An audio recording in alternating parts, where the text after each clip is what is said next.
वालेकुम। उम्मीद है कि आप सब खैरियत से होंगे।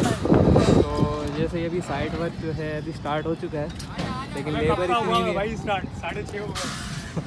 लेकिन लेबर इतनी नहीं है कि अभी तो ये क्योंकि 2 महीने से बंद था तो अभी स्टार्ट तो किया है इन लोगों ने। 2 महीने हो गए भाई। तो अब ये जो है आपको बिल्डिंग सामने दिख रही है, ये मेरे ख्याल से 9वीं छत है, इधर की मेरे ख्याल से 7वीं 8वीं छत है। मैं जो आप लोगों के बारे में मतलब आपको कहा था कि मैं चैनल इंशाल्लाह बनाऊंगा, तो उसके मैं बताऊंगा कि अभी आज आप लोगों को बताऊंगा, इंट्रोडक्शन बताऊंगा कि कौन कौन से कंटेंट्स वगैरह जो है वो इनिशियल जो है आपको करने पड़ते हैं साइट विज़िट जाने से पहले। तो साइट विज़िट में जब कोई भी आपको प्रोजेक्ट मिलता है तो सबसे पहले आप जो है उस एरिया का जो है वो टोपोग्राफी कैसे करते हैं वो सारा मैं आपको बताऊंगा। वो भी टोटल स्टेशन से होती है। लेकिन अभी जो है ये नई इंशाल्लाह नई साइट मिलेगी तो वहाँ से आपको नीचे से दिखाऊंगा कि कैसे करते हैं। लेकिन अभी तो इसमें तो टिपिकल पे हम पहुँच गए 9वें फ्लोर पे, तो इसलिए यहाँ पे तो जस्ट जो है आपको ऊपर का बता सकूँगा ये कैसे कॉलम लेआउट करते हैं और टोटल स्टेशन कैसे यूज़ करते हैं और इसके लिए कंटेंट कैसे आएंगे कॉलम में, तो इसको कैसे यूटिलाइज़ करते हैं तो वो मैं सारा बताऊंगा। अभी जो है क्योंकि नई साइट मिलने वाली है हमारी, इस साइट पे आपको दिख दीजिएगा। इस साइट पे जब मिलेगी तो मैं आपको वहाँ से डिटेल शुरू में दिखाऊंगा। अभी तो मैं टिपिकली दिखाऊंगा। अच्छा, अब मैंने बताना ये कि मैं क्या क्या आपको बताऊंगा। जैसे अभी शुरू में मैंने बताया ना कि जब आपको कोई भी साइट मिलती है उसके लिए टोपोग्राफी कैसे करते हैं और इसकी इंपॉर्टेंस क्या है और उससे क्या क्या मिलता है, वो करते क्यों है, ये बताऊँगा। इसी तरह से जब हम ऊपर आते हैं तो एक्सकवेशन के लिए आपको लोग बेंचमार्क जो है वो चाहिए होता है। अगर आपके पास बेंचमार्क नहीं दिया हुआ आपको साइट वाले ने या ड्राइंग में नहीं मेंशन, तो आप फिर आप क्या करते हो, टेम्प्रेरी बेंचमार्क बनाते। अब वो कैसे बनाते हैं वो भी बताऊँगा। फिर उसके बाद जो है आप लोग टोटल स्टेशन के ज़रिए से रीसेक्शन वगैरह ये बैक साइड करते हैं, अब वो क्यों करते हैं वो भी बताऊँगा। इसी तरह आज तो जैसा आपको इंट्रोडक्शन दूँगा कि होता है क्या है। फिर उसके बाद जो है आपको उसके बाद एक्सक्यूवेशन जब करनी होती है उसके लिए साइट पे जो है एक्सक्यूवेशन के लिए क्वांटिटी निकालनी पड़ती है। और वो किसका काम है? अच्छा, जो कॉन्ट्रैक्टर होते हैं उसके 3 रोल होते हैं। एक होता है आपका क्वांटिटी इंजीनियर होता है, और उसके बाद जो है साइट इंजीनियर होता है, और मतलब क्वांटिटी भी साइट इंजीनियर के अंडर आ जाता है। इसलिए इसी तरह आपका सर्वेयर जो मेन रोल प्ले करता है क्योंकि बिल्डिंग को एग्जीक्यूट करना है। जब तक लेआउट नहीं करेगा तब तक आप एग्जीक्यूट नहीं कर सकते। इसका मतलब मेन जो रोल प्ले करता है वो कौन है? सर्वेयर है। और ये हमारे सामने सर्वेयर जो है ज़ुबैर जिनका नाम है, वो ये अभी लेआउट भी कर रहे हैं। आपको मैं मिलवा देता हूँ, ये हमारा सर्वेयर है, ये आप देख लें। इनसे मुझे बहुत कुछ सीखने को मिला है, जैसे टोटो लेवल हो गया, टोटल स्टेशन पे ये कैसे यूज़ करते हैं वो आपको मैं जब ये भी दोबारा लेके आएंगे तो बताऊँगा कैसे यूज़ करते हैं अगली वीडियो में। अगली वीडियो। तो इसी तरह फिर उसके बाद आता है एक साइट इंजीनियर आता है। साइट इंजीनियर के रोल के अंदर क्या क्या आता है, उसको ये करना होता है कि क्वांटिटी निकालनी है। जैसे अभी कंक्रीट पोर करने लगे हो तो उससे पहले जो है आपको क्वांटिटी निकाल के देनी पड़ती, तभी आप उसके लिए से ट्रांजिट मिक्सर में मंगवाते हो। क्योंकि अगर क्वांटिटी सर्वे नहीं होगा तो उसे ऐसे ही मंगवा नहीं सकते, तो उसके लिए फिर वो भी होना चाहिए। और उसके बाद जो है ड्राइंग को पढ़ना और उसको लेबर को बताना और उसको मतलब उसके ड्राइंग की अगर आपको पढ़ना आती होगी, सबसे मेन रोल क्या है कि ड्राइंग है। अगर ड्राइंग समझ आएगी तभी आप जो है उसकी क्वांटिटी निकाल सकते हो, चाहे वो बार बेंडिंग स्केड्यूल है, चाहे वो क्वांटिटी है, चाहे वो कोई भी क्वांटिटी है जिसमें आप कह सकते हो स्टील की क्वांटिटी होगी, इसी तरह आप कह सकते हो कंक्रीट की क्वांटिटी होगी, इस तरह प्लास्टर की क्वांटिटी होगी। अगर आपको ड्राइंग पढ़ना आती हो तो वो आप कर सकते हो। वो कैसे करेंगे वो मैं सारा सिखाऊंगा। क्वांटिटी भी निकालना सिखा दूँगा कि बार बेंडिंग कैसे करते हैं, और उसके बाद जो है बीम की क्वांटिटी कैसे निकालेंगे, स्लैब की कैसे निकालेंगे, बार बेंडिंग इसी तरह सारा कंटिन्यूस स्लैब की कैसे कंटिन्यू बीम की कैसे निकालेंगे, इस तरह 2 वे स्लैब ऐसा। अब ये क्या होता है कि जब वो ड्राइंग में हम क्या कर रहे हैं, जब स्टील डल रहा होता है, अभी तो क्योंकि कंक्रीट पोर हो चुका है, अगली जब छत आएगी तो उसमें दिखाऊंगा कि कंक्रीट कैसे हम ड्राइंग के जरिए से हम देखते हैं कि क्वांटिटी मतलब जो स्टील है वो बिल्कुल सही लगेगी। तो उसके लिए जो है हम ड्राइंग के जरिए से देखते हैं, और आप वैसे भी अंदाज़ा होता है क्योंकि अगर आप ड्राइंग की ज़रूरत नहीं पड़ेगी, अगर आप जैसे एक्सपीरियंस ड्राइंग देखने में कहता है कि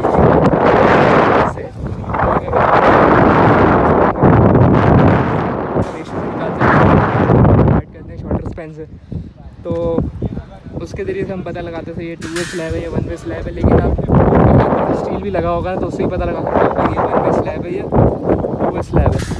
तो कंटिन्यूस बीम क्या होता है, प्राइमरी बीम क्या होता है, सेकेंडरी बीम क्या होता है, बीम क्या होता है, इन्वर्टेड बीम क्या होता है, वो सारा बताऊँगा जब वो फिर दोबारा ऊपर जब हम जाएँगे। क्योंकि अभी तो छत बन चुकी है, बोर हो चुकी है। ये कॉलम के जो है लेआउट कर रहे हैं। लेआउट कैसे किया उन्होंने, टोटल स्टेशन के तरीके कोऑर्डिनेट्स जो है वो उसके अंदर पहले से ड्राइंग, अगर आपके पास सॉफ्ट कॉपी ड्राइंग हो और उसके कोऑर्डिनेट उसके लिए कोई मैं आपको पॉइंट की आईडी डालना होता है। उसकी वजह से पता चल जाता है कि कोऑर्डिनेट क्या होता है और कैसे फिर उसके बाद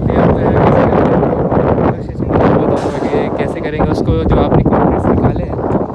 तो ये मुझे ज़ुबैर साहब ने ही बताया था कैसे करते हैं, सही है। कोऑर्डिनेट्स जो है वही आपने टोटल मतलब आपकी ड्राइंग अगर सॉफ्ट कॉपी में हो उसको फिर आप क्या करोगे, एक पॉइंट ले लोगे जिसको कहते हैं स्टेशन मार्क जो है, वो आप अपनी मर्ज़ी से भी ले सकते हो या तो आपको ड्राइंग में बताया जाएगा कि वो कोऑर्डिनेट्स स्टेशन मार्क में क्या है, सही है। उसके लिहाज से फिर आप क्या करते हो उस रेफरेंस से, जैसे हम कहते हैं ना ड्राइंग में 0 ओरिजिनल लेते हैं, ओरिजिन वगैरह जो लेते हैं, इसी तरह इसमें भी यही होता है कि स्टेशन मार्क के ज़रिए से आप क्या करते हो बाकी जो है कोऑर्डिनेट जो है ड्राइंग में पता लगा लेते हो, फिर उसको एग्जीक्यूट करते हो, टोटल स्टेशन में पुट करते हो, नॉर्थिंग और ईस्टिंग जिसे कहते हैं।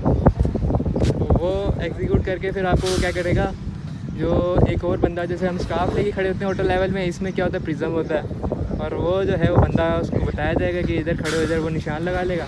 इस तरह जो है आपको ग्रिड मार्किंग करने की ज़रूरत भी नहीं है। ग्रिड मार्किंग के बगैर ही आप क्या कर सकते हो, लेआउट कर सकते हो। और पहले जो होता था मैनुअली जो है हम लोग ग्रिड मार्किंग करते थे, अब जो है ऑटो क्या कहते हैं टोटल स्टेशन के ज़रिए से डायरेक्ट जो है कोऑर्डिनेट प्लॉट करके हम क्या कहते हैं लेआउट कर सकते हैं। और ये जल्दी तरीका है और सबसे मेन जो तरीका है, इसलिए मैं कह रहा हूँ कि टोटल स्टेशन जो है मेन रोल प्ले करता है अगर आपको टोटल स्टेशन आता हो। और उसके बाद जो है अगली चीज़ जो है वो क्या है, ऑटो लेवल जो है। ऑटो लेवल क्यों यूज़ करते हैं, ऑटो लेवल इसलिए यूज़ करते हैं जैसे अभी आप जैसे स्लैब जब उसका जो बॉटम हो जाता है कि शटरिंग का, तो उसका लेवल चेक करने के लिए कि लेवल जो है वो बिल्कुल लेवल पे है या नहीं है, शटरिंग उसकी नहीं है तो कैसे करेंगे। और इसी तरह जैसे भी आप जाहिर सी बात है बेंच मार्क तो आपका नीचे होगा, तो उसको ऊपर पहुंचाने के लिए जो है कैसे पॉइंट जो ऊपर पहुंचाते हैं वो भी ये ज़ुबैर साहब आपको बताएंगे कि पॉइंट ट्रांसफ़र कैसे होता है ऊपर। तो इसी तरह फिर उसके बाद ऊपर जो पॉइंट ट्रांसफ़र करने के लिए जो है वो क्या तरीका है, फिर उसके बाद जो है ऑटो लेवल से हम क्या करते हैं शटरिंग वगैरह उसका लेवल चेक कर लेते हैं, सही है। और फिर उसके बाद जो है ये जो लेवल चेक करने के लिए इसी तरह ये है कि एलिवेशन चेक करने के लिए भी होता है, इसी तरह आपको हॉरिजॉन्टल डिस्टेंस चेक करने के लिए भी होता है। हम लोग कहते हैं कि जस्ट टोटल स्टेशन जो है वो उसमें डिस्टेंस, लेकिन हम जो है ऑटो लेवल से भी डिस्टेंस निकाल सकते हैं। और ये उसके बाद जो है जब हम नीचे साइड पे थे तो एस्टिमेशन थी, उसके लिए हमने क्वांटिटी साइड नहीं था उसने क्वांटिटी निकाल दी थी कि इतना एक्सकेवेट होगा। तो वही लेवल से ही पहले जाहिर सी बात है आपने लेवल लिया होगा बेंच मार्क का, उसके लेवल्स के लिहाज से देखा होगा कहाँ से कितना एक्सकेवेट होगा, कहाँ से कितना होगा। तो टोपोग्राफी से ही बदल जाता है कि कहाँ से कितना होगा, कहाँ से होगा। तो वो जो है वो भी बताऊंगा जब नई साइड मिलेगी। उसके बाद जो है फिर हम टर्माइट क्यों करते हैं, फिर उसके बाद जो है टर्माइट की गई थी इससे और उसकी वजह क्या होती है, उसका रोल क्या है टर्माइट करने का। फिर उसके बाद जो है करते कैसे हैं, उसकी क्वांटिटी कैसे निकालते हैं। फिर उसके बाद आप लेवल करते हैं, लेवल करने के लिए फिर हम क्या करते हैं रोलर मंगवाते हैं। रोलर से क्या कहते हैं, रोलर क्यों मंगवाते हैं ताकि उसका कम्पैक्शन लेवल चेक किया जाता है, उसका FDD टेस्ट होता है। उसके बाद क्या होता है FDD फील्ड डेंसिटी टेस्ट होता है। वो क्यों चेक करते हैं, वो फील्ड डेंसिटी टेस्ट ये सॉइल का मॉइस्चर वगैरह जो है वो ड्राई डेंसिटी के चेक करने के लिए करते हैं कि वो कैपेबल है कि लोड बेयर कर सकती है कि नहीं कर सकती। तो उसको चेक करने के लिए फिर वो FDD टेस्ट होता है। फिर उसके बाद अगर वो 95% तब अप्रूव होता है तभी वो आगे एग्जीक्यूट करने देते हैं, वरना नहीं करने देते। फिर उसके बाद जो है वो लीन की क्वांटिटी निकालना पड़ा। फिर उसके बाद जो है फिर लीन कराई है, वो भी साइड है उसकी क्वांटिटी निकाल के दे देगा और फिर वो इसी लिहाज से मिक्सर मंगवाएगा। फिर उसमें जो लीन के लिए ड्राइंग में लिखा होता है कि कौन सा रेशो मंगवाना चाहता है। 1:3:6 या 1:4 भी होता है, कहीं पे 1:4 होता है, कहीं पे 1:3:6 होता है। और 1:3:6 मतलब इसके लिहाज से रेशो निकालेंगे तो कितना सीमेंट लगेगा, कितना वो सारा वो कॉस्ट निकालना होता है। और उसके बाद जो है लीन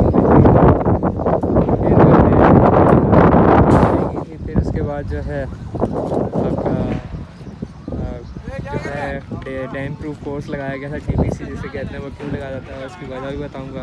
क्योंकि इसका जो लेवल था, जो ग्राउंड लेवल से 19 फुट नीचे था, क्योंकि नीचे 2 बेसमेंट भी बनी हुई है, तो इसलिए डैम प्रूफिंग कोर्स का रोल क्या था वो भी बताऊँगा। उसके बाद जो है आपका डैम प्रूफ कोर्स लगा के उसके बाद स्क्रीडिंग क्यों की थी, स्क्रीडिंग नहीं करते, और स्क्रीडिंग की क्वांटिटी कैसे निकालते हैं, स्क्रीडिंग क्यों की थी उसकी वजह बताऊँगा। फिर उसके बाद जो है स्टील जो लेआउट, स्टील के लिए जो है लेआउट करना था, तो वो लेआउट कैसे करते हैं, सबसे मेन रोल ही लेआउट है। तो लेआउट कर लिया, फिर उसके बाद जो है आप क्या करोगे,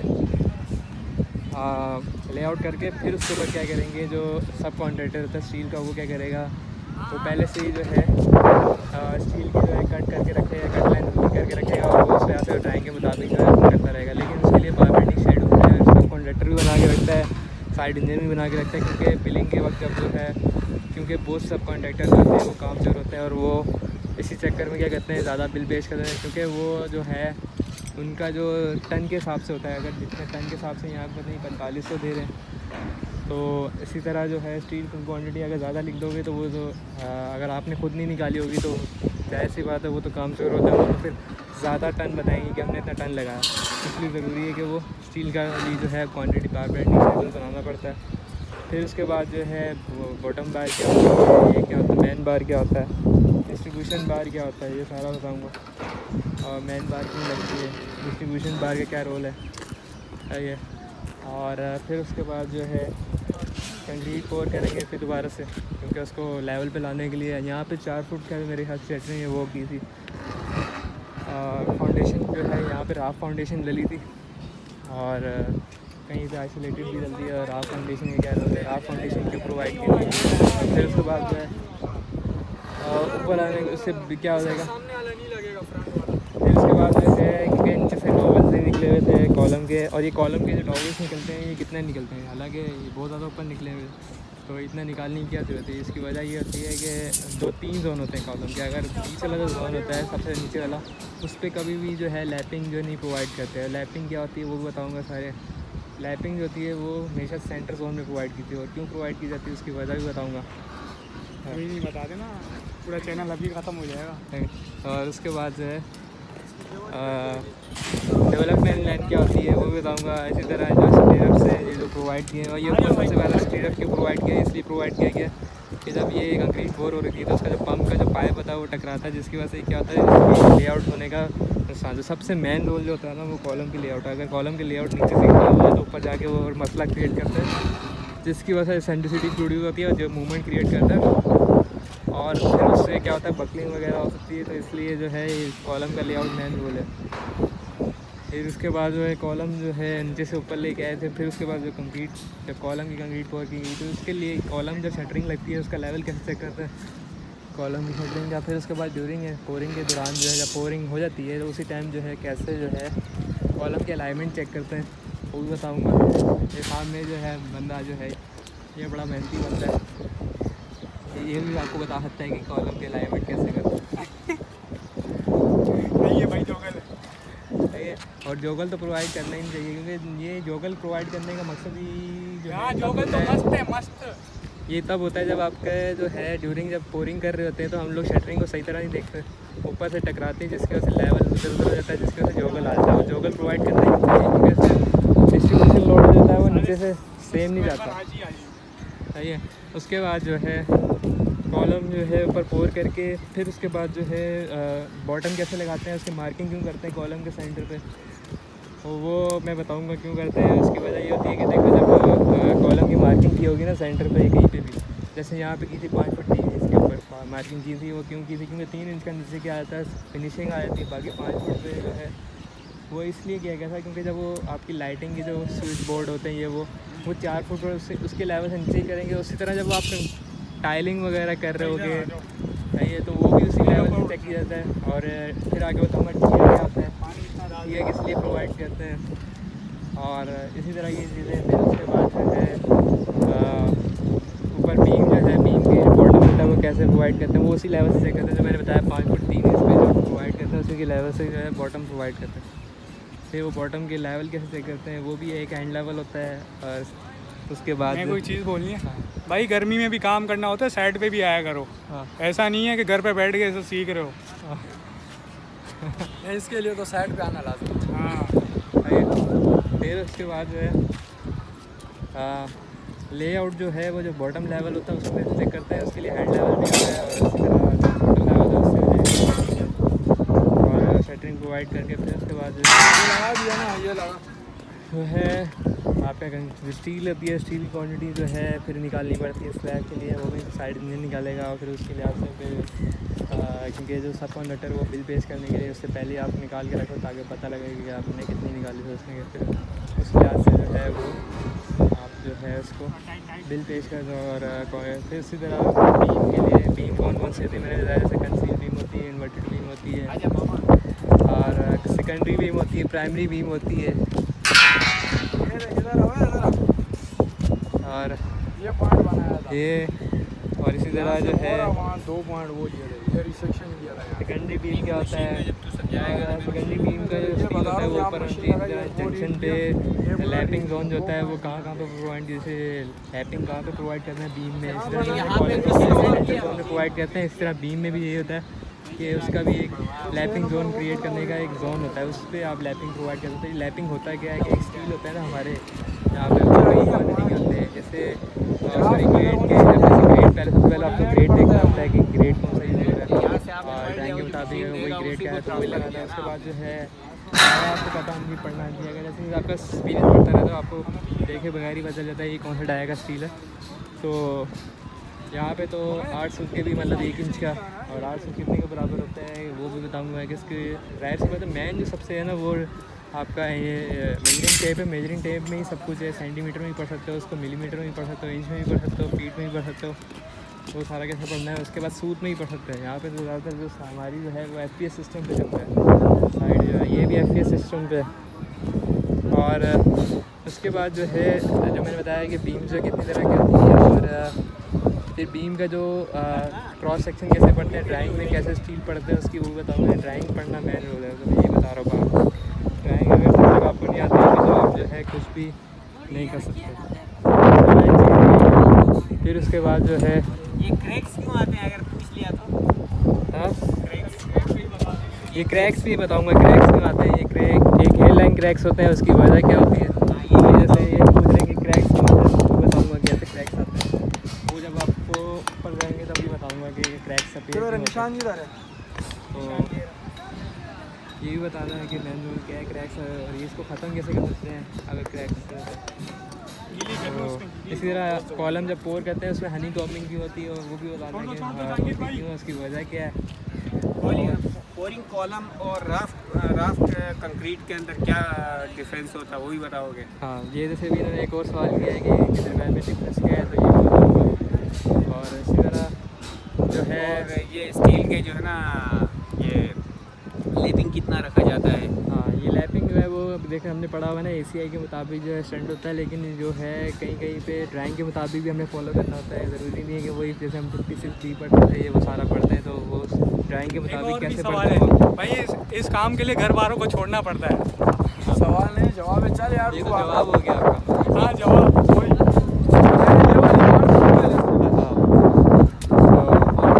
कैसे चेक करते हैं जब ऊपर जो है ना ये जो छत की जब शटरिंग करते हैं तो हम शटरिंग की जो है ना लेवल कैसे चेक किया जाता है वो सारिया लगा के वो भी बता दें। ये कैसे करते हैं शटरिंग वो बताएंगे नहीं, वो आप बोले ताकि हमें भी समझ में आए। वो अभी आगे ऊपर आएंगे तो अभी समझ आएगी ना आपको, अभी तो ये तो शटरिंग नहीं अभी हमने शटरिंग की ना।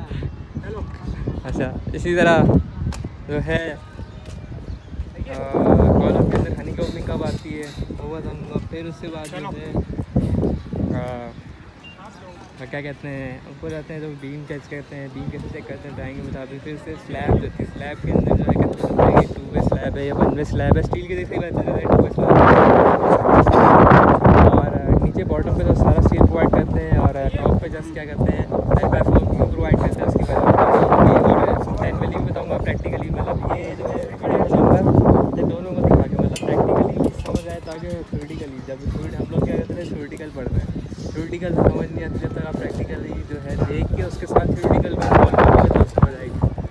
तो जैसे ये दाम निकाल रहा भाई काम में बंदे गिर भी जाते हैं, ये तो समझ के आना। इसी तरह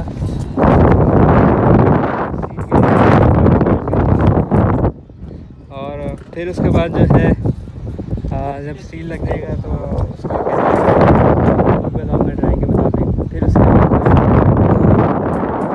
ड्राइंग के दौरान जो है सबसे पहले क्या क्या टेस्ट करने होते हैं। बदकिस्मती से यहाँ पे सिर्फ जो है स्टैंड का टेस्ट होता है, वरना तो स्लम टेस्ट होता है।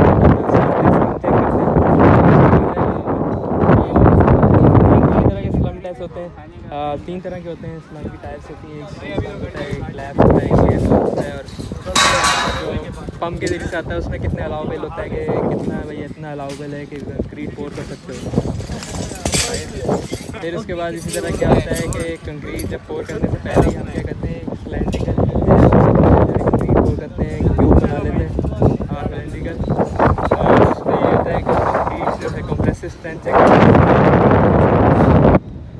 भी दिखाऊंगा कैसे करते हैं। और उसके लिए रिक्वायरमेंट क्या होती है, 7 दिन तक हम उसको पानी में रखते हैं और उसके बाद है उसका UTM मशीन की डेट और उसके बाद जो है स्टील की जो है वो ग्रेड चेक करने के लिए कि जो हमने 60 ग्रेड का है क्या वो 60 ग्रेड का उसकी स्ट्रेंथ चेक करने के लिए भी हम टेंसाइल स्ट्रेंथ के लिए चेक करते हैं। फिर उसके बाद जो है सॉइल भी जो है उसकी भी जो है कैसे पता चलता है कि सॉइल जो है उसको कैसे चेक करते हैं, उसके भी 3 टेस्ट हैं। इसी तरह स्टील को कैसे चेक करते हैं कि स्टील जो है ठीक है ये मतलब ओरिजिनल है या नहीं, क्योंकि यहाँ पे भी क्या होता है बहुत सी कंपनीज होती हैं वो फ्रॉड करती हैं, तो उसको कैसे चेक करते हैं स्टील को। इसी तरह सीमेंट जो है उसको कैसे चेक करते हैं कि साइड पे जब सीमेंट आता है तो कहते हैं कि ये सीमेंट जो है इसकी सबसे पहले तो है उसकी बोरी के ऊपर देखते हैं कि इसके मैन्युफैक्चर डेट है वो देखते हैं, फिर मैन्युफैक्चर डेट ठीक है तो ठीक है। फिर उसके बाद उसका प्रोसेस चेक करते हैं कि वो ठीक है या नहीं, हाँ वो भी देखेंगे। उसके बाद जो है हाइड्रेशन प्रोसेस चेक करने के लिए जो है सीमेंट जो है उसका देखेंगे कि वो सही है या नहीं है, उसके भी 2-3 टेस्ट है वो बताऊँगा कैसे करता है। फिर उसके बाद ये जो मैंने सारी चीज़ें बताई हैं यही है और यही जो मेन रोल प्ले करती है। उसके बाद जो है आपको ऑटोकैड आना चाहिए। ऑटोकैड क्यों कह रहा हूँ, क्योंकि अगर आपको प्लानिंग वगैरह आगे जाना हो तो ऑटोकैड में 2D प्लान और 3D प्लान जो है वो बनाना चाहिए। इसी तरह जो है यहाँ पे प्रोजेक्ट मैनेजर भी है, सर्वेयर भी है और एक साइड इंजीनियर भी है, और एक हमारे जो है हमजा भाई हैं वो NIT के प्रॉब्लम है, उनसे बहुत कुछ सीखने को मिला है। 5 साल एक्सपीरियंस के जरिए से मैंने इसको सीखा है। तो इस तरह जो मैं बताऊँगा कि आपका जब पैरावेरा हो गया या माइक्रोसॉफ्ट है कि दोनों मैन जो है सॉफ्टवेयर हैं, इनके ज़रिए से आप पहले जब एग्जीक्यूट करने लगते हो उससे पहले ही आप क्या कहते हो शेड्यूल पता लगा लेते हो कि कितना प्रोजेक्ट एग्जीक्यूट मतलब कितना टाइम वेस्ट है। जैसे अगर आपको कोई कहता है कि लाइट के अंदर बनाओ आप उसके बाद शेड्यूलिंग करते हो कि कब हमने ये वाली कंक्रीट कोड करनी, कब करना है, कब सेटिंग करनी है। फिर उसके बाद फिर उसके बाद जो है कंक्रीट पोर करके और फिर उसके बाद जो है E-टैप जो होता है वो सॉफ्टवेयर जो है उसके लिए कि स्ट्रक्चर के लिए होता है। क्या हो रहा है? तो स्ट्रक्चर के लिए जो है आप निकाल लेते हो शेयर फोर्स वगैरह बेंडिंग मूवमेंट, और उससे डिज़ाइन भी कर सकते हो, सिर्फ बीम और कॉलम को डिज़ाइन कर सकते हो और वॉल वगैरह को डिज़ाइन कर सकते हो, या सेस्मिक डिज़ाइन जो है वो कर सकते हो, मतलब जो लैटरल फोर्सेस आती हैं विंड की या जैसे शेयर वॉल होगी वो डिज़ाइन कर ली, उसकी वजह से करते हो। कैसे करते हो वो बताऊँगा। उसके बाद जो है इसमें जो है ना जो आपका E-टैप है उसके अंदर जो है आप जो है स्लैब और जो आपकी फाउंडेशन है वो डिज़ाइन नहीं कर सकते, उसमें जो है सिर्फ आप बीम कॉलम और शेयर वॉल वगैरह जो है डिज़ाइन कर सकते हो। और जो डिज़ाइन कैसे करते हैं उसके बाद बाकी एनालाइज कर सकते हो। सैप जो है उसके अंदर सिर्फ एनालाइज कर सकते हो, जबकि E-टैप के अंदर आप डिज़ाइन सिर्फ बीम और कॉलम कर सकते हो और उनकी डिटेलिंग कर सकते हो। और इसी तरह साथ में जो है आप क्या कहते हैं उसको डिटेलिंग कैसे कर ली, और उसके बाद जो है स्लैब और उसके लिए जो है फाउंडेशन के लिए जो आपको सेफ जो है सॉफ्टवेयर है उसके ज़रिए से आपको डिज़ाइन कर सकते हो। और एक्सपोर्ट कैसे करते हैं, जब आपने E-टैप के अंदर बना लिया सब कुछ लेकिन डिज़ाइन नहीं कर पा रहे, इसके लिए क्या कहते हैं आपका स्लैब और फाउंडेशन, तो उसको एक्सपोर्ट कैसे करते हैं सेफ में, तो वहाँ पे आप डिज़ाइन करते हो। एनालाइज क्या होता है? एनालाइज में ये होता है कि सबसे पहले एनालाइज करते हैं, फिर डिज़ाइन करते हैं। एनालाइज का मतलब ये था जो एक्सटर्नल लोड अप्लाई हो रहे थे उसकी वजह से इंटरनल फोर्सेज आती है, वो लग सकती है, वो ठीक लगता है। एनालाइज क्या होता है? उसके डिज़ाइन में ये होता है कि जो आपने एनालाइज किया उसके लिहाज से जो इंटरनल फोर्सेज आई हैं उसके लिहाज से हम क्या कहते हैं उसको रेजिस्ट करने के लिए डिज़ाइन क्रिएट करते हैं। तो ये था, मैंने आपको इंट्रोडक्शन दिया था आज जस्ट। अब इंशाल्लाह रोज़ाना जो है मैं आपको बताया करूँगा कि क्वांटिटी कैसे निकालनी है, और ये आगे जब ऊपर जा रहे हैं तो वो नहीं इंशाल्लाह जब साइड शुरू होगी तो मैं उसमें जो है आपको नीचे से स्टार्ट करके बताऊँगा कैसे साइड वर्क जो किया था, और साथ में साइड इंजीनियर का क्या रोल होता है, इसी तरह प्रोजेक्ट मैनेजर का क्या रोल होता है, सर्वेयर का क्या रोल होता है, ठीक है। तो इसी तरह सुपरवाइज़र का रोल क्या होता है, ये सारा बताऊँगा। तो इसलिए इतना बहुत हो गया आज के लिए, तो खुदा हाफिज़।